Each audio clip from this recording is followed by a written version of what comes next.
Hello everyone, my name is Ryan Coffman. I'm the Tobacco Policy and Control Program Manager with the Department of Public Health in Philadelphia. And today for my NACCHO video vignette, I'm going to share about our work in smoke-free multi-unit public housing policy. This is a partnership that began in 2011 with the Philadelphia Department of Public Health and the Philadelphia Housing Authority here in Philadelphia. The Philadelphia Housing Authority is the fourth largest housing authority in the nation, and we are really designing this collaboration to address a couple of key tobacco disparities here in the city of Philadelphia. That we know Philadelphia Housing Authority residents as well as low-income residents throughout the city smoke at rates much higher than the prevalence throughout the rest of the city. That secondhand smoke exposure can be more frequent in multi-unit housing, especially low-income multi-unit housing settings, as well as the rates for asthma.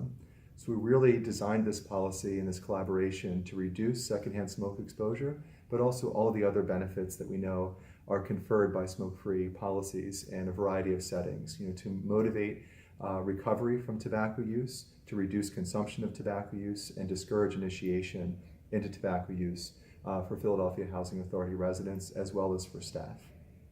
The smoke-free multi-unit housing policy was passed at PHA in August of 2015, and at the time was the largest policy passed at a public housing authority in the country.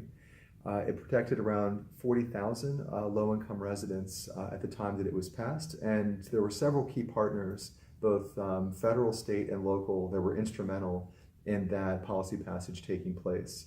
So there was federal funding that was received through the CDC at various stages of the collaboration from 2011 until around 2015.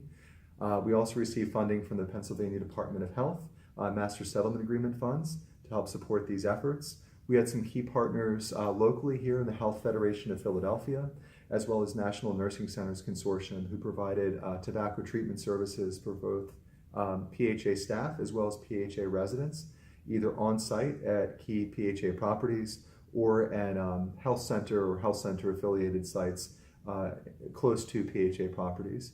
We also worked very closely with Drexel University. Drexel University conducted evaluation activities on a number of different areas, which I'll talk about a little bit later, to allow us to gauge the impact that these policies were having and create a model for other large housing authorities to work off of for future smoke-free multi-unit housing efforts.